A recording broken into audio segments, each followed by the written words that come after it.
स्वागत है हमारा यूट्यूब चैनल न्यूराइज क्लासेस पर। आज जानेंगे भारतीय संविधान में जो बार बार परीक्षाओं में प्रश्न पूछे जाते हैं, उन्हीं प्रश्नों पर चर्चा करेंगे। आइए देख लेते हैं। पहला प्रश्न दिया है, संविधान सभा द्वारा भारतीय संविधान को कब पारित किया गया? इसका जो राइट आंसर है वो आंसर नंबर बी सही होगा, 26 नवंबर 1949 को। आगे जान लेते हैं। अगला प्रश्न दिया है, संविधान सभा के स्थायी सदस्य कौन थे? इसका जो राइट आंसर है वो आंसर नंबर डी सही होगा, राजेंद्र प्रसाद। अगर अस्थायी पूछ लिया जाए तो सच्चिदानंद सिन्हा थे, ये भी याद रखिएगा। आगे जान लेते हैं। अगला प्रश्न दिया है, भारत का संविधान लिखा गया, यहाँ पे समय दिया है कितने दिन में लिखा गया। इसका जो राइट आंसर है वो आंसर नंबर ए सही हुआ, 2 वर्ष से अधिक किंतु 3 वर्ष की अवधि से कम। इसका मतलब 2 वर्ष पूरा अगर समय पूछ लिया जाए तो 2 वर्ष 11 माह 18 दिन, इतना समय लगा था संविधान बनने में। आगे जान लेते हैं। अगला प्रश्न दिया है, भारतीय संविधान को माना गया है। इसका जो राइट आंसर है वो आंसर नंबर डी सही होगा, रूप विधान में संघीय और भावना में एकात्मक। आगे जान लेते हैं। अगला प्रश्न दिया है, किसने पहले 1935 में संविधान सभा का सुझाव प्रस्तावित किया था? इसका जो राइट आंसर है वो आंसर नंबर डी सही होगा, एम.एन. राय। आगे जान लेते हैं। अगला प्रश्न दिया, सबसे इंपॉर्टेंट प्रश्न है, संविधान सभा के उद्घाटन अधिवेशन की अध्यक्षता किसने की? इसका जो राइट आंसर है वो आंसर नंबर सी सही होगा, सच्चिदानंद सिन्हा ने। और ये अस्थायी सदस्य भी थे, ये भी याद रखिएगा। आगे जान लेते हैं। अगला प्रश्न दिया है, भारत का संविधान सभा द्वारा को अपनाया गया था, 26 जनवरी 1950 को लागू हुआ था। इसका मतलब ये बताया गया है कि कब पारित किया गया और लागू की डेट दे दी है, कब पारित किया गया ये डेट पूछी गई है। तो इसका जो राइट आंसर है वो आंसर नंबर सी सही होगा, 26 नवंबर 1949 को। ये भी याद रखिएगा। आगे जान लेते हैं। अगला प्रश्न दिया, भारतीय संविधान सभा में कुल कितनी महिलाएं सदस्य थीं? इसका जो राइट आंसर है वो आंसर नंबर सी सही होगा, 15 महिलाएं थीं, ये भी याद रखिएगा। आगे जान लेते हैं। अगला प्रश्न दिया है, संविधान सभा की पहली बैठक हुई थी, यहाँ पे समय दिया है कब हुई थी। इसका जो राइट आंसर है वो आंसर नंबर ए सही होगा, 9 दिसंबर 1946 में, ये भी याद रखिएगा। आगे जान लेते हैं। अगला प्रश्न दिया है, संविधान सभा के पहले अध्यक्ष कौन थे? इसका जो राइट आंसर है वो आंसर नंबर सी सही होगा, डॉक्टर राजेंद्र प्रसाद। और यही स्थायी सदस्य भी थे, ये भी याद रखिएगा। आगे जान लेते हैं। अगला प्रश्न दिया है, ड्राफ्टिंग कमेटी के चेयरमैन कौन थे? इसका जो राइट आंसर है वो आंसर नंबर डी सही हुआ, doctor B R. Ambedkar. Drafting committee आ जाए या प्रारूप समिति आ जाए या मसौदा समिति आ जाए, ये सभी एक ही हैं। और डॉक्टर बी.आर. अम्बेडकर ने अध्यक्ष भी थे, चेयरमैन लिख के आ जाए, कुछ भी आ जाए, लेकिन यही थे, ये भी याद रखिएगा। और इसमें जो प्रारूप समिति में जो सदस्य थे वो 7 सदस्य थे, ये भी याद रखिएगा। आगे जान लेते हैं। अगला प्रश्न दिया है, भारतीय संविधान अपने नागरिकों को समानता का वचन देता है। इसका जो राइट आंसर है वो आंसर नंबर बी सही होगा, हैसियत और अवसर। इसका जो उल्लेख है वो भाग 3 में है, ये भी याद रखिएगा। आगे जान लेते हैं। अगला प्रश्न दिया है, निम्न में से किसको संविधान की आत्मा कहा जाता है? इसका जो राइट आंसर है वो आंसर नंबर 3 सही हुआ, प्रस्तावना को, ये भी याद रखिएगा। आगे जान लेते हैं। अगर पूछ लिया जाए प्रस्तावना को कहां से लिया गया, तो अमेरिका के संविधान से लिया गया, ये भी याद रखिएगा। आगे जान लेते हैं। अंतरराष्ट्रीय शांति और सुरक्षा को बढ़ावा देने से संबंधित है। इसका जो राइट आंसर है वो आंसर नंबर बी सही हुआ, राज्य के नीति निर्देशक सिद्धांत। और इसका जो उल्लेख है भाग 4 में है, ये भी याद रखिएगा। और अनुच्छेद पूछ लिया जाए, अनुच्छेद तो 36 से 51। आगे जान लेते हैं। और अगर राज्य के नीति तत्व कहां से लिए, ये भी पूछ लिया जाए, तो आयरलैंड से। सबसे इंपॉर्टेंट है आयरलैंड। आगे जान लेते हैं। अगला प्रश्न दिया, निम्न में से कौन सा अनुच्छेद ग्राम पंचायतों से संबंधित है? इसका जो राइट आंसर है वो आंसर नंबर बी सही हुआ, अनुच्छेद 40। आगे जान लेते हैं। अगला प्रश्न दिया, निम्नलिखित में से कौन सा एक राज्य नीति निषेध सिद्धांत संविधान के बाद जोड़ा गया? इसका जो राइट आंसर है वो आंसर नंबर सी सही हुआ, मुक्त कानूनी सलाह। अगला प्रश्न देख लेते हैं। अगला प्रश्न जो दिया है, समान कार्य के लिए समान वेतन भारत के संविधान में सुनिश्चित किया गया। इसका जो राइट आंसर है वो आंसर नंबर 2 सही होगा, राज्य के नीति निर्देश सिद्धांतों का अंग है, ये भी याद रखिएगा। और अनुच्छेद पूछ लिया जाए अगर तो 39 घा, ये भी याद रखिएगा। आगे जान लेते हैं। दिया, भारतीय संविधान में कल्याणकारी राज्य का आदर्श किसमें है? तो इसका जो राइट आंसर है नंबर सी सही है, राज्य के नीति निर्देशक सिद्धांत जो है उसमें कल्याणकारी राज्य का आदर्श वाक्य दिया गया है। आगे जान लेते हैं। दिया है, निम्नलिखित में से कौन एक राज्य का नीति निर्देशक तत्व नहीं है? इसका जो राइट आंसर है वो आंसर नंबर डी सही हुआ, 14 वर्ष की आयु तक बच्चों को निःशुल्क शिक्षा, ये राज्य नीति निर्देशक तत्व में नहीं है। और ये जो है मूल अधिकार है, ये भी याद रखिएगा। ये जो है 6 से 14 वर्ष की जो शिक्षा है वो निःशुल्क होनी चाहिए, ये मूल अधिकार है, ये भी याद रखिएगा। और ये जो है 86वें संविधान संशोधन द्वारा जोड़ा गया था। 86वें संविधान संशोधन द्वारा कब हुआ था? 2002 में हुआ था। और अनुच्छेद पूछ लिया जाए, अगर अनुच्छेद पूछ लिया जाए तो 21 का। आगे जान लेते हैं। अगला प्रश्न दिया है, संविधान ये पूछा गया है कि कौन सा अनुच्छेद है कि जबरदस्ती की मजदूरी और क्रय विक्रय पे प्रतिबंध लगाता है? ये प्रश्न पूछा गया, कौन सा अनुच्छेद है भारतीय संविधान में? तो इसका जो राइट आंसर है वो आंसर नंबर ए सही हुआ, 23वां। आगे जान लेते हैं। अगला प्रश्न दिया है, विधिक समता यानी कानून के समान समानता से संबंधित है, ये पूछा गया है इस अनुच्छेद। तो इसमें जो अनुच्छेद है वो आंसर नंबर 1 सही होगा, अनुच्छेद 14 में विधिक समता बताया गया है। आगे जान लेते हैं। अगला प्रश्न दिया है, कौन सा मौलिक अधिकार अल्पसंख्यकों के हितों के संरक्षण की बात करता है? इसका जो राइट आंसर है वो आंसर नंबर 4 सही हुआ, सांस्कृतिक और शैक्षिक अधिकार। आगे जानते हैं। आगे दिया है, मौलिक अधिकारों को लागू करने के लिए संविधान ने किसे विशेष दायित्व सौंपा है? इसका जो राइट आंसर है वो आंसर नंबर 1 सही होगा, उच्चतम न्यायालय। और अगर मौलिक अधिकार पूछ लिया जाए तो भाग 3 में है, ये भी याद रखिएगा।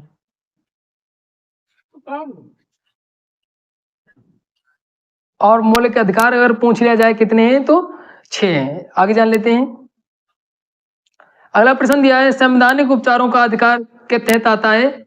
इसका जो राइट आंसर है वो आंसर नंबर 1 सही हुआ, मौलिक अधिकार के तहत आता है, ये भी याद रखिएगा। आगे जान लेते हैं। अगला प्रश्न दिया है, 42वें संविधान संशोधन के माध्यम से भारतीय संविधान में कितने मौलिक कर्तव्य शामिल किए गए? इसका जो राइट आंसर है वो आंसर नंबर सी सही होगा, 10। अगला प्रश्न दिया है, मार्च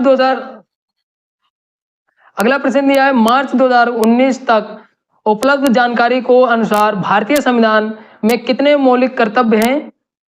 तो इसका जो राइट आंसर है वो आंसर नंबर डी सही होगा, 11। अगला प्रश्न दिया है, मौलिक कर्तव्यों से संबंधित अनुच्छेद 51A को संविधान के द्वारा शामिल किया गया।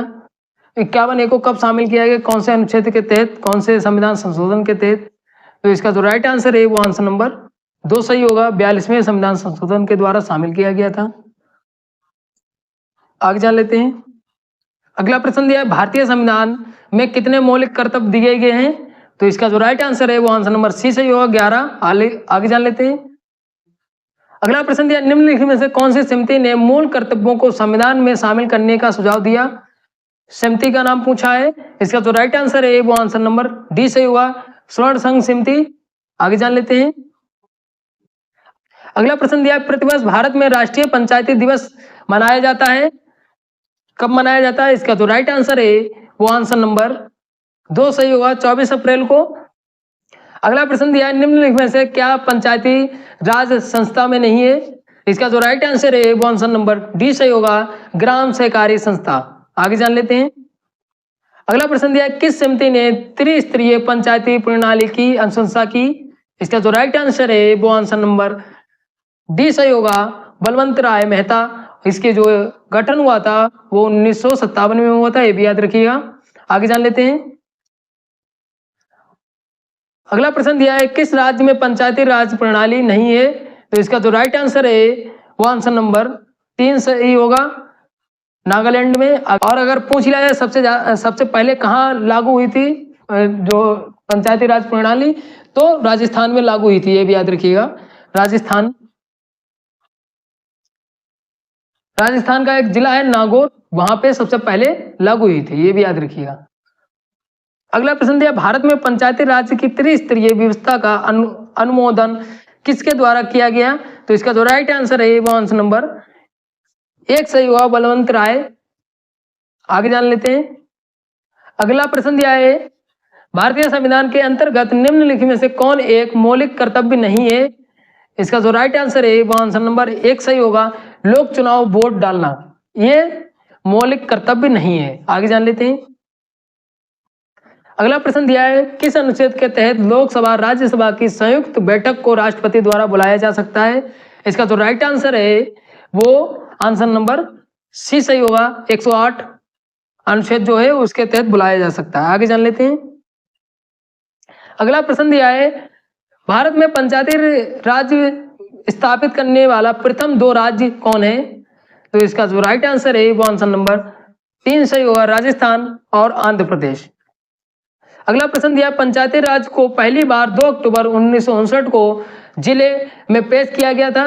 कौन से जिले में पेश किया गया था? तो नागौर जिले में, अभी बताया था मैंने, नागौर जिले में। और ये कहां पड़ता है? तो राजस्थान में पड़ता है, ये भी याद रखिएगा। आगे जान लेते हैं। अगला प्रश्न दिया है भारत में महिलाओं के लिए आरक्षण उपलब्ध है? तो इसका जो राइट आंसर है वो आंसर नंबर 3 सही होगा, पंचायती राज निकायों में। अगला प्रश्न दिया है ग्राम पंचायत तंत्र में 3 स्तर होते हैं, ब्लॉक स्तर पर होता है, आपको बताना है क्या होता है। इसका जो राइट आंसर है वो आंसर नंबर बी सही होगा, पंचायत समिति। आगे जान लेते हैं। अगला प्रश्न दिया निम्न में से कौन सा भारत में पंचायती व्यवस्था की 3 स्तरीय प्रणाली में एक स्तर नहीं है? इसका जो राइट आंसर है वो आंसर नंबर डी सही होगा, नगर परिषद। आगे जान लेते हैं। निम्न में से कौन सा भारत का कार्यवाहक राष्ट्रपति नहीं था? इसका जो राइट आंसर है वो आंसर नंबर वी सही होगा, डॉक्टर जाकिर हुसैन। और ये भारत के 3रे राष्ट्रपति थे, ये भी याद रखिएगा। आगे जान लेते हैं। अगला प्रश्न दिया है भारत में राष्ट्रपति अपना कार्यकाल पूर्ण होने से पहले अपना त्यागपत्र किसको सौंपता है? इसका जो राइट आंसर है वो आंसर नंबर सी सही होगा, उपराष्ट्रपति को। आगे जान लेते हैं। अगला प्रश्न दिया है अनुसूचित जनजाति के संरक्षण के लिए एक क्षेत्र को अनुसूचित क्षेत्र के रूप में घोषणा करने की शक्ति किसके पास होती है? इसका जो राइट आंसर है वो आंसर नंबर बी सही होगा, जो भारत के राष्ट्रपति होते हैं उसके पास शक्ति होती है। आगे जान लेते हैं। अगला प्रश्न दिया राष्ट्रपति द्वारा राज्यसभा में कितने सदस्यों को नामित किया जा सकता है? इसका जो राइट आंसर है वो आंसर नंबर सी सही होगा, 12। किस अनुच्छेद के तहत? तो अनुच्छेद 80 का के तहत नामित किया जा सकता है। कितने? 12 सदस्यों को, ये भी याद रखिएगा। आगे जान लेते हैं। अगला प्रश्न दिया मृत्युदंड के मामले में क्षमा करने का अधिकार किसे है? इसका जो राइट आंसर है वो आंसर नंबर बी सही होगा, राष्ट्रपति को। किस अनुच्छेद के तहत? तो 72 अनुच्छेद के तहत, ये भी याद रखिएगा। आगे जान लेते हैं। अगला दिया नीलम संजीव रेड्डी भारत के राष्ट्रपति थे, कौन से नंबर के राष्ट्रपति थे? ये पूछा गया है। इसका जो राइट आंसर है वो आंसर नंबर 3 सही होगा, 6वें नंबर के राष्ट्रपति थे। आगे जान लेते हैं कि ये देखिए सबसे इंपॉर्टेंट प्रश्न है, भारत के राष्ट्रपति द्वारा चरित्र को बदले बिना सजा की मात्रा को कम अनुच्छेद 72 के तहत क्षमा कर सकता है को कहा जाता है, ये शब्द पूछा है। तो इसका जो राइट आंसर है वो क्षमादान कहा जाता है। आगे जान लेते हैं। अगला प्रश्न दिया है श्री रामनाथ कोविंद भारत के राष्ट्रपति थे, तो इसका जो राइट आंसर है वो आंसर नंबर बी सही हुआ। 14 नंबर के राष्ट्रपति थे। और अब कौन है? द्रौपदी मुर्मू रहे जो 15 नंबर की राष्ट्रपति हैं। आगे जान लेते हैं। अगर पूछ लिया जाए पहली महिला राष्ट्रपति कौन थी, तो प्रतिभा पाटिल थी, ये भी याद रखिएगा। भारत की संविधान सभा किसके अनुसार गठित की गई? इसका जो राइट आंसर है वो आंसर नंबर डी सही है, कैबिनेट मिशन योजना के तहत। और इसमें इसका जो गठन हुआ था 1946 में हुआ था, जुलाई 1946 में। उस समय जो संविधान सभा के जो सदस्य थे वो 389 थे। आगे देख लेते हैं। अगला प्रश्न दिया, संविधान सभा के सदस्यों को निम्न में से किसने प्रत्यक्ष रूप से निर्वाचित किया? इसका जो राइट आंसर है वो आंसर नंबर ए ठीक होगा, प्रांतों की विधानसभा। आगे आगे देख लेते हैं। अगला प्रश्न दिया है, संविधान सभा की अंतिम बैठक कब हुई थी? इसका जो राइट आंसर है वो आंसर नंबर बी ठीक होगा, 24 जनवरी 1950। और इसी दिन राष्ट्रीय मान्यता भी राष्ट्रगान को मिली थी, ये भी याद रखिएगा। तो इसी दिन डॉक्टर राजेंद्र प्रसाद को राष्ट्रपति भी बनाया गया था। फिर दिया संविधान सभा के उद्घाटन की अध्यक्षता किसने की थी? तो इसका जो राइट आंसर है वो आंसर नंबर सी ठीक होगा, सच्चिदानंद सिन्हा ने। ये अस्थायी सदस्य भी थे, ये भी याद रखिएगा। आगे देख लेते हैं। अगला प्रश्न दिया है, स्थायी सदस्य जो संविधान सभा के स्थायी सदस्य कौन थे? इसका जो राइट आंसर है वो आंसर नंबर डी ठीक होगा, राजेंद्र प्रसाद। आगे देख लेते हैं। अगला प्रश्न दिया है, प्रारूप समिति के अध्यक्ष। इसका जो राइट आंसर है वो आंसर नंबर बी ठीक होगा, बी आर अम्बेडकर। प्रारूप समिति आ जाए, मसौदा समिति आ जाए या ड्राफ्टिंग कमेटी आ जाए, ये एक ही नाम है और ये अलग अलग नामों से जानी जाती है, लेकिन जो अध्यक्ष थे इसके बी आर अम्बेडकर थे, ये भी याद रखिएगा। आगे जान लेते हैं। आगे दिया, संविधान सभा का संवैधानिक सलाहकार किसको नियुक्त किया गया था? इसका जो राइट आंसर है वो आंसर नंबर वी होगा, वी एन राव को नियुक्त किया गया था। फिर अगला प्रश्न दिया है, संविधान सभा में उद्देश्य प्रस्ताव किसने प्रस्तुत किया? सबसे महत्वपूर्ण है। इसका जो राइट आंसर है वो आंसर नंबर डी ठीक होगा, जवाहरलाल नेहरू ने। कब प्रस्तुत किया? 13 दिसंबर 1946 में, ये भी याद रखिएगा, 13 दिसंबर 1946। आगे देख लेते हैं। अगला प्रश्न दिया है, संविधान सभा ने अंतिम रूप से संविधान को कब पारित किया? इसका जो राइट आंसर है वो आंसर नंबर सी होगा, 26 नवंबर 1949 को। और कब लागू किया गया? तो 26 जनवरी 1950 को, ये भी याद रखिएगा। आगे देख लेते हैं। अगला प्रश्न दिया है, भारतीय संविधान किस दिन लागू हुआ? इसका जो राइट आंसर है वो आंसर नंबर डी होगा, 26 जनवरी 1950। आगे देख लेते हैं। अगला प्रश्न दिया है, भारत गणतंत्र कब बना? इसका जो राइट आंसर है वो आंसर नंबर डी होगा, 26 जनवरी 1949। अगला प्रश्न दिया है, भारत एक गणतंत्र है, इसका अर्थ है? इसका जो राइट आंसर है वो आंसर नंबर बी होगा, भारत में वंशानुगत शासन नहीं। ये इसका जो राइट आंसर होगा वो बी वाला होगा। आगे देख लेते हैं। अगला प्रश्न दिया है, संविधान सभा द्वारा अंतिम रूप से पारित संविधान में कुल कितने अनुच्छेद और अनुसूचियां थी? इसका जो राइट आंसर है वो आंसर नंबर 1 होगा, 395 अनुच्छेद, 8 अनुसूचियां थी। अगला प्रश्न दिया, भारतीय संविधान के किस भाग को आत्मा की संज्ञा दी गई? आंसर नंबर सी होगा, संवैधानिक उपचारों का अधिकार। और ये अनुच्छेद पूछ लिया जाए तो अनुच्छेद 32 में, ये भी याद रखिएगा। आगे देख लेते हैं।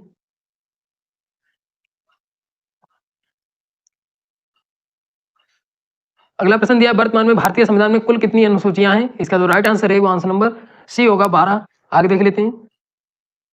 अगला प्रश्न दिया, भारत संघ में शामिल राज्यों और संघ शासित क्षेत्रों का उल्लेख भारतीय संविधान के किस अनुसूची में है? इसका जो राइट आंसर है वो आंसर नंबर ए होगा, प्रथम अनुसूची में है। आगे देख लेते हैं। अगला प्रश्न दिया है, भारतीय संविधान की तीसरी अनुसूची का संबंध है? इसका जो राइट आंसर है वो आंसर नंबर बी होगा, शपथ से संबंधित है, शपथ एवं प्रतिज्ञा। आगे देख लेते हैं। अगला प्रश्न दिया है, भारतीय संविधान की किस अनुसूची में राज्य भाषाओं का उल्लेख है?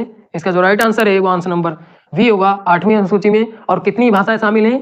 तो 22 भाषाएं, ये भी याद रखिएगा। आगे देख लेते हैं। अगला प्रश्न दिया है, दल बदल से संबंधित अनुसूची है? इसका जो राइट आंसर है वो आंसर नंबर डी होगा, 10 अनुसूची जो है उसमें दल बदल संबंधित है। आगे देख लेते हैं। अगला प्रश्न दिया, भारतीय संविधान की किस अनुसूची में पंचायती राज विशेष जोड़ा गया? इसका जो राइट आंसर है वो आंसर नंबर बी होगा, 11वीं अनुसूची में। और अनुच्छेद पूछ लिया जाए तो पंचायत से संबंधित अनुच्छेद जो है तो 40 है, ये भी याद रखिएगा। आगे देख लेते हैं। अगला प्रश्न दिया, भाषा के आधार पर गठित भारत का प्रथम राज्य था? इसका जो राइट आंसर है वो आंसर नंबर डी होगा, आंध्र प्रदेश। अगला प्रश्न दिया, पांडुचेरी को किस वर्ष भारतीय संघ में शामिल किया गया? इसका जो राइट आंसर है वो आंसर नंबर बी होगा, 1954 में। अगला प्रश्न दिया है, भारतीय संविधान निम्नलिखित में से कौन सी नागरिकता प्रदान करता है? इसका जो राइट आंसर है वो आंसर नंबर ए होगा, एकल नागरिकता। आगे देख लेते हैं। अगला प्रश्न दिया है, भारतीय नागरिकता का अंत किस प्रकार किया जा सकता है? इसका जो राइट आंसर है वो आंसर नंबर डी होगा। आगे देख लेते हैं। अगला प्रश्न दिया है, निम्नलिखित में से कौन सी शर्त पर भारत की नागरिकता प्राप्त करने के लिए नहीं है? तो इसका जो राइट आंसर है वो आंसर नंबर डी होगा, संपत्ति स्वामित्व। आगे देख लेते हैं। अगला प्रश्न दिया है, भारत की नागरिकता किस प्रकार प्राप्त की जा सकती है? इसका जो राइट आंसर है वो आंसर नंबर डी होगा, जन्म से, वंशानुक्रम से, देशीयकरण से। आगे देख लेते हैं। अगला प्रश्न दिया है, वर्तमान में भारत में राज्यों एवं केंद्र शासित प्रदेशों की संख्या है? इसका जो राइट आंसर है वो आंसर नंबर सी होगा, 28 एवं 8। 28 जो है राज्य और 8 केंद्र शासित प्रदेश हैं। आगे देख लेते हैं। अगला प्रश्न दिया, भारतीय संविधान में संविधान संशोधन प्रणाली किस देश से ली गई है या प्रेरित है? तो इसका जो राइट आंसर है वो आंसर नंबर बी होगा, दक्षिण अफ्रीका से। आगे देख लेते हैं। अगला प्रश्न दिया है, निम्नलिखित में से कौन सी भारतीय संविधान की विशेषता है? इसका जो राइट आंसर है वो आंसर नंबर डी होगा, ये सभी हैं। लिखित संविधान है और विश्व का सबसे लंबा विस्तृत संविधान है, लोकतांत्रिक व्यवस्था है, ये सभी हैं। आगे देख लेते हैं। अगला प्रश्न दिया है, भारतीय संविधान में नागरिकों को मूल अधिकार का वर्णन है? इसका जो राइट आंसर है वो आंसर नंबर 1 होगा, 12 से 35 तक है। और भाग पूछ लिया जाए तो भाग 3 में है, ये भी याद रखिएगा। आगे देख लेते हैं। अगला प्रश्न दिया है, वर्तमान में भारतीय नागरिकों को कितने मूल अधिकार प्राप्त हैं? इसका जो राइट आंसर है वो आंसर नंबर बी होगा, 6। आगे देख लेते हैं। अगला प्रश्न दिया, मूल अधिकारों को परिवर्तित कराने की शक्ति किसके पास है या प्राप्त है? तो इसका जो राइट आंसर है वो आंसर नंबर डी है, निम्न सिर्फ और सर्वोच्च न्यायालय जो है उसी को शक्ति प्राप्त है, ये भी याद रखिएगा। आगे देख लेते हैं। अगला प्रश्न दिया है, प्रेस की स्वतंत्रता का अधिकार निहित है? इसका जो राइट आंसर है वो आंसर नंबर ए होगा, 19 में। आगे देख लेते हैं। अगला प्रश्न दिया है, संपत्ति का अधिकार किस संविधान संशोधन द्वारा मूल अधिकार से हटा दिया गया है? जो संपत्ति का अधिकार था उसको हटा दिया गया है। और ये पूछा है कौन से संविधान संशोधन द्वारा? तो इसका जो राइट आंसर है वो आंसर नंबर बी होगा, 44वें संविधान संशोधन द्वारा। और ये संशोधन कब हुआ था? तो 1978 में हुआ था, ये भी याद रखिएगा। अब इसको संपत्ति का अधिकार किसमें रखा गया? एक विधिक अधिकार बना दिया गया। और एक किसमें रखा गया? अनुच्छेद पूछ लिया जाए तो अनुच्छेद 300 का में रखा गया, ये भी याद रखिएगा। एक विधिक अधिकार बना दिया गया, ये मूल अधिकार नहीं रह गया है। आगे देख लेते हैं। अगला प्रश्न दिया है, संपत्ति का अधिकार है एक प्रकार का, तो एक प्रकार का क्या है? एक विधिक अधिकार है, ये भी याद रखिएगा। आगे देख लेते हैं। अगला प्रश्न दिया है, किस अनुच्छेद के द्वारा 6 से 14 वर्ष के बच्चों को शिक्षा का अधिकार मूल अधिकार माना गया है? इसका जो राइट आंसर है वो आंसर नंबर डी होगा, अनुच्छेद 21A में माना गया है कि निःशुल्क शिक्षा होगी और मूल अधिकार होगा बच्चों का निःशुल्क शिक्षा में 6 से 14 वर्ष के लिए। आगे देख लेते हैं। अगला प्रश्न दिया है, मत देने का अधिकार होता है? इसका जो राइट आंसर है वो आंसर नंबर ए होगा, राजनीतिक अधिकार। आगे देख लेते हैं। अगला प्रश्न दिया है, भारतीय संविधान के किस अनुच्छेद में राज्य के नीति निर्देशक तत्वों का उल्लेख है? इसका जो राइट आंसर है आंसर नंबर सी होगा, 36 से 51 तक। और अगर भाग पूछ लिया जाए तो भाग 4 में है। और अगर कहां से लिए गए तो आयरलैंड के संविधान से लिए गए, ये भी याद रखिएगा। आगे देख लेते हैं। अगला प्रश्न दिया है, कल्याणकारी राज्य की अवधारणा निहित है? इसका जो राइट आंसर है वो आंसर नंबर सी होगा, राज्य के नीति निर्देशक तत्वों में संबंधित है। और राज्य कल्याणकारी की धारणा जो है वो राज्य के नीति निर्देशक तत्वों में है, बेहतर रखिएगा। आगे देख लेते हैं। अगला प्रश्न दिया है, नीति निर्देशक सिद्धांत हैं? इसका जो राइट आंसर है वो आंसर नंबर बी होगा, बाध्य योग नहीं है। दिया भारतीय नागरिकों के लिए एक समान सिविल संहिता का उल्लेख किस अनुच्छेद में है? इसका जो राइट आंसर है वो आंसर नंबर डी होगा, अनुच्छेद 44 में। आगे देख लेते हैं। अगला प्रश्न दिया भारत में किस राज्य में समान नागरिक संहिता लागू है? इसका जो राइट आंसर है वो आंसर नंबर सी होगा, गोवा में। आगे देख लेते हैं। अगला प्रश्न दिया है कि किस आयु के बच्चों को निःशुल्क और अनिवार्य शिक्षा देने की आशा की जाती है? इसका जो राइट आंसर है वो आंसर नंबर ये होगा, 14 वर्ष के। आगे देख लेते हैं। अगला प्रश्न दिया मूल कर्तव्यों का वर्णन किस अनुच्छेद में है? तो इसका जो राइट आंसर है वो आंसर नंबर बी होगा, अनुच्छेद 51 का में। और कितने मूल कर्तव्य हैं? तो 11 हैं, ये भी याद रखिएगा। अगला प्रश्न दिया संविधान में मूल कर्तव्यों की प्रेरणा किस देश से ली गई? इसका जो राइट आंसर है वो आंसर नंबर सी होगा, सोवियत संघ से। और ये अगर देश पूछ लिया जाए तो रूस से, ये भी याद रखिएगा। देश भी लिख के आ सकता है, ऐसे भी लिख के आ सकता है, तो आप दोनों याद रखिए। आगे देख लेते हैं। अगला प्रश्न दिया वर्तमान में संविधान में मूल कर्तव्यों की कुल संख्या कितनी है? तो इसका जो राइट आंसर है वो आंसर नंबर डी होगा, 11। आगे देख लेते हैं। अगला प्रश्न दिया भारतीय संसदीय प्रणाली किस देश से प्रेरित है? इसका जो राइट आंसर है वो आंसर नंबर वी होगा, ब्रिटेन से। आगे देख लेते हैं। संसदीय प्रणाली की विशेषता है, इसका जो राइट आंसर है वो आंसर नंबर डी होगा, ये सभी। आगे देख लेते हैं। अगला प्रश्न दिया है संविधान के किस अनुच्छेद के अंतर्गत राज्यों के संसदीय प्रणाली की व्यवस्था की गई? इसका जो राइट आंसर है वो आंसर नंबर डी होगा, एक बी व सी दोनों है। और अनुच्छेद 163, अनुच्छेद 164। आगे देख लेते हैं। अगला प्रश्न दिया है भारत में कार्यपालिका का अध्यक्ष कौन होता है? इसका जो राइट आंसर है वो आंसर नंबर 1 होगा, राष्ट्रपति। आगे देख लेते हैं। अगला प्रश्न दिया भारतीय संघ की शक्ति किसमें निहित है? इसका जो राइट आंसर है वो आंसर नंबर बी होगा, संसद में। आगे देख लेते हैं। अगला प्रश्न दिया है संविधान का अनुच्छेद 312 संबंधित है, इसका जो राइट आंसर है वो आंसर नंबर बी होगा, राष्ट्रपति से। आगे देख लेते हैं। अगला प्रश्न दिया है संसद को संविधान संशोधन का अधिकार दिया गया, इसका जो राइट आंसर है वो आंसर नंबर ए होगा, अनुच्छेद 349 में। आगे देख लेते हैं। अगला प्रश्न दिया है राष्ट्रपति पद के लिए चुनाव संबंधित विवाद किसे निर्देशित किया जाता है? इसका जो राइट आंसर है वो आंसर नंबर डी होगा, उच्चतम न्यायालय को। आगे देख लेते हैं। अगला प्रश्न दिया है राष्ट्रपति पद के लिए निर्वाचन हेतु कौन सी पद्धति अपनाई जाती है? इसका जो राइट आंसर है वो आंसर नंबर डी होगा, ये सभी। आगे देख लेते हैं। अगला प्रश्न दिया है भारतीय रक्षा सेवाओं का सर्वोच्च सेनापति होता है, इसका जो राइट आंसर है वो आंसर नंबर ए होगा, राष्ट्रपति। आगे देख लेते हैं। अगला प्रश्न दिया है भारत के प्रथम राष्ट्रपति थे, इसका जो राइट आंसर है वो आंसर नंबर वी होगा, राजेंद्र प्रसाद। और ये कब चुने गए थे? तो 24 जनवरी 1950 को, ये भी याद रखिएगा। आगे देख लेते हैं। अगला प्रश्न दिया है निर्विरोध चुने जाने वाले एकमात्र राष्ट्रपति थे, इसका जो राइट आंसर है वो आंसर नंबर सी होगा, नीलम संजीव रेड्डी। ये निर्विरोध चुने गए थे। आगे देख लेते हैं। अगला प्रश्न दिया है राष्ट्रपति पर महाभियोग का आरोप संसद के किस सदन द्वारा लगाया जाता है? इसका जो राइट आंसर है वो आंसर नंबर सी होगा, संसद के किसी भी सदन द्वारा। किसी लोकसभा या राज्यसभा कोई भी सदन लगा सकता है महाभियोग राष्ट्रपति पर। आगे देख लेते हैं। अगला प्रश्न दिया कोई भी व्यक्ति राष्ट्रपति पद के लिए अधिकतम कितनी बार निर्वाचित हो सकता है? इसका जो राइट आंसर है वो आंसर नंबर डी होगा, कोई सीमा नहीं, वो कितनी बार भी इलेक्शन लड़ सकता है, कोई भी बन सकता है कितनी बार भी राष्ट्रपति पद पर। आगे देख लेते हैं। अगला प्रश्न दिया है राष्ट्रपति पद को गोपनीयता की शपथ कौन दिलाता है? इसका जो राइट आंसर है वो आंसर नंबर वी होगा, उच्चतम न्यायालय का मुख्य न्यायाधीश दिलाता है शपथ, ये भी याद रखिएगा। आगे देख लेते हैं। अगला प्रश्न दिया है उपराष्ट्रपति के निर्वाचन मंडल में शामिल होते हैं, इसका जो राइट आंसर है वो आंसर नंबर डी होगा, राज्यसभा और लोकसभा के सदस्य जो होते हैं वो उपराष्ट्रपति का निर्वाचन में शामिल होते हैं, ये भी याद रखिएगा। आगे देख लेते हैं।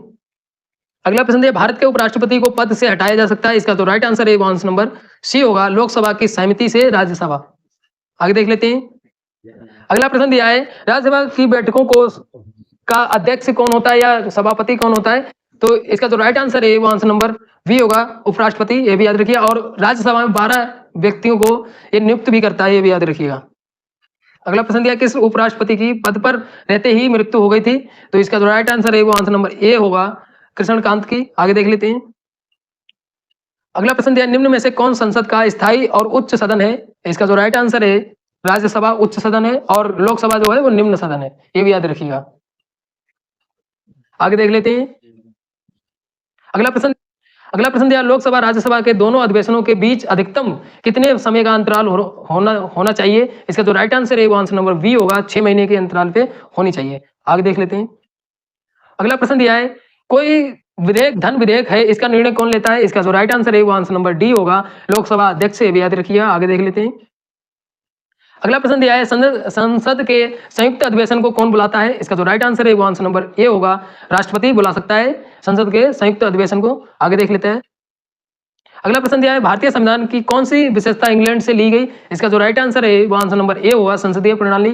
और ब्रिटेन भी लिख के आ सकता है, ये भी याद रखिए। आगे देख लेते हैं। अगला प्रश्न दिया है, प्रधानमंत्री की नियुक्ति कौन करता है? इसका जो राइट आंसर है वो आंसर नंबर बी होगा, राष्ट्रपति। आगे देख लेते हैं। अगला प्रश्न दिया है, स्वतंत्र भारत के प्रथम प्रधानमंत्री थे, इसका जो राइट आंसर है वो आंसर नंबर सी होगा, जवाहरलाल नेहरू। आगे देख लेते हैं। अगला प्रश्न दिया है, मंत्रिपरिषद सामूहिक रूप से किसके प्रति उत्तरदायी होती है? इसका जो राइट आंसर है वो आंसर नंबर सी होगा, लोकसभा। आगे देख लेते हैं। अगला प्रश्न दिया है, यदि किसी मंत्री के विरुद्ध अविश्वास मत पारित हो जाए तो? इसका जो राइट आंसर है वो आंसर नंबर सी होगा, मंत्रिपरिषद इस्तीफा देती है, ये भी याद रखिएगा। आगे देख लेते हैं। अगला प्रश्न दिया है, वित्त विधेयक सबसे पहले संसद के किस सदन में पेश किया जाता है? इसका जो राइट आंसर है वो आंसर नंबर ए होगा, लोकसभा। और अभी जो वित्त मंत्री है निर्मला जी, उन्होंने अभी बजट लोकसभा में प्रस्तुत किया था, ये भी याद रखिएगा, 1 फरवरी को। अगला प्रश्न दिया, निम्नलिखित में से किसे लोकसभा की कार्यवाही में भाग लेने का अधिकार होता है परंतु मत देने का अधिकार नहीं होता है, ये भी याद रखिएगा। इसका जो राइट आंसर है वो आंसर नंबर बी होगा, महान न्यायवादी को। अगला प्रश्न दिया, लोकसभा का विघटन कौन कर सकता है? इसका जो राइट आंसर है वो आंसर नंबर ए होगा, राष्ट्रपति जो है वो विघटन कर सकता है। आगे देख लेते हैं। अगला प्रश्न दिया है, लोकसभा का नेता कौन होता है? इसका जो राइट आंसर है वो आंसर नंबर बी होगा, प्रधानमंत्री लोकसभा का नेता होता है। आगे देख लेते हैं। अगला प्रश्न दिया, भारत के नियंत्रक और महालेखा परीक्षक की नियुक्ति कौन करता है? इसका जो राइट आंसर है वो आंसर नंबर सी होगा, राष्ट्रपति। आगे देख लेते हैं। अगला प्रश्न दिया, राज्य की कार्यपालिका का मुख्य कौन होता है? इसका जो राइट आंसर है वो आंसर नंबर ए होगा, राज्यपाल। और राज्यपाल ही मुख्यमंत्री की नियुक्ति करता है, ये भी याद रखिएगा। आगे देख लेते हैं। राज्यों में राज्यपाल की नियुक्ति कौन करता है? इसका जो राइट आंसर है वो आंसर नंबर बी होगा, राष्ट्रपति। आगे देख लेते हैं। राज्यपाल पद पर कौन बना रहता है? इसका जो राइट आंसर है वो आंसर नंबर सी ठीक होगा। आगे देख लेते हैं। अगला प्रश्न दिया है, भारत की प्रथम महिला राज्यपाल कौन थी? इसका जो राइट आंसर है वो आंसर नंबर डी होगा, सरोजिनी नायडू। आगे देख लेते हैं। अगला प्रश्न दिया है, राज्यपाल विधानसभा में कितने सदस्यों को चुनता है? इसका जो राइट आंसर है वो आंसर नंबर 2 होगा, 1। आगे देख लेते हैं। अगला प्रश्न दिया है, राज्य स्तर पर मंत्रिपरिषद के मंत्रियों की नियुक्ति कौन करता है? इसका जो राइट आंसर है वो आंसर नंबर सी होगा, राज्यपाल। आगे देख लेते हैं। अगला प्रश्न दिया है, मुख्यमंत्री की नियुक्ति कौन करता है? इसका जो राइट आंसर है वो आंसर नंबर बी होगा, राज्यपाल। आगे देख लेते हैं। अगला प्रश्न दिया है, संघ राज्यों क्षेत्रों का प्रशासन कौन चलाता है? इसका जो राइट आंसर है वो आंसर नंबर वी होगा, राष्ट्रपति द्वारा नियुक्त प्रशासक। आगे देख लेते हैं। अगला प्रश्न दिया है, राज्य का राज्यपाल किसके प्रति उत्तरदायी होता है? इसका जो राइट आंसर है वो आंसर नंबर डी होगा, राष्ट्रपति द्वारा। आगे देख लेते हैं।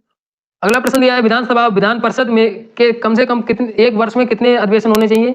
तो इसका जो राइट आंसर है वो आंसर नंबर 2, मतलब 6 महीने के अंतराल पे कम से कम 2 अधिवेशन होना अनिवार्य है। आगे देख लेते हैं। अगला प्रश्न दिया, संविधान के अनुच्छेद 370 के द्वारा किस राज्य को विशेष राज्य का दर्जा प्राप्त था? इसका जो राइट आंसर है वो आंसर नंबर सी होगा, जम्मू कश्मीर। आगे देख लेते हैं। अगला प्रश्न दिया, वर्तमान में भारत में कितने राज्यों में विधान परिषद कार्यरत है? इसका जो राइट आंसर है वो आंसर नंबर डी होगा, 6। कौन कौन से? उत्तर प्रदेश, बिहार, महाराष्ट्र, कर्नाटक, आंध्र प्रदेश, तेलंगाना विधान परिषद है, ये भी याद रखिएगा। आगे देख लेते हैं। आगे दिया, राष्ट्रीय विकास परिषद की बैठक में राज्य का प्रतिनिधित्व कौन करता है? इसका जो राइट आंसर है वो आंसर नंबर 1 होगा, मुख्यमंत्री। आगे देख लेते हैं। अगला प्रश्न दिया है, राज्य का प्रथम विधिक अधिकारी कौन होता है? इसका जो राइट आंसर है वो आंसर नंबर सी होगा, महाअधिवक्ता। आगे देख लेते हैं।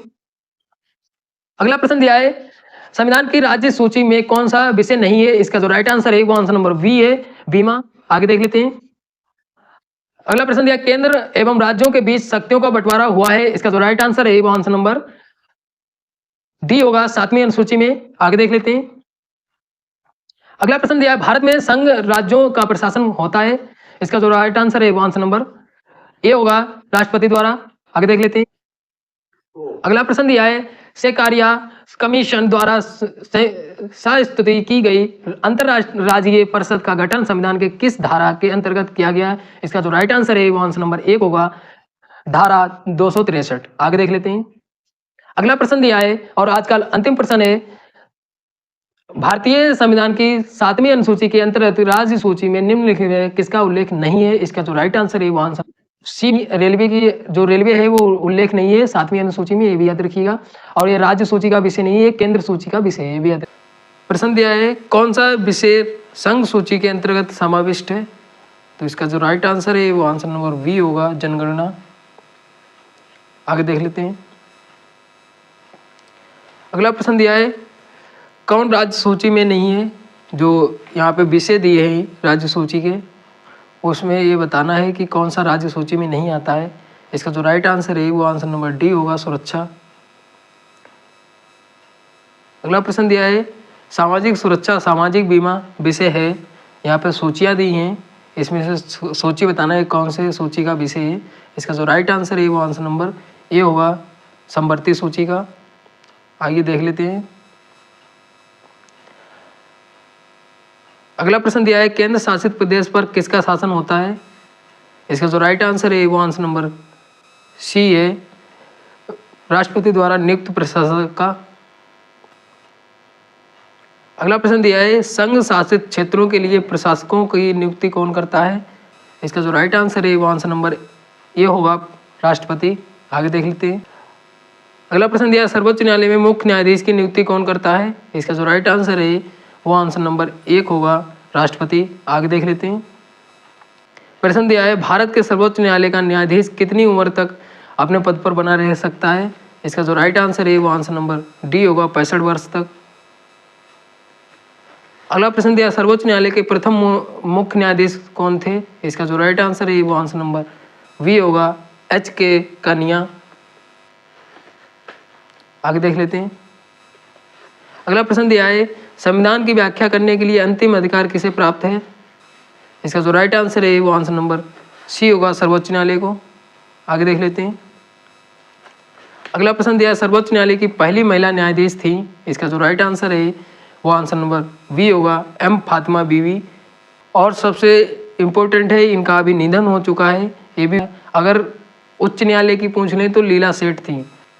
अगला प्रश्न दिया है, निम्न में से भारत के किस मुख्य न्यायाधीश के राष्ट्रपति के रूप में कार्य किया था?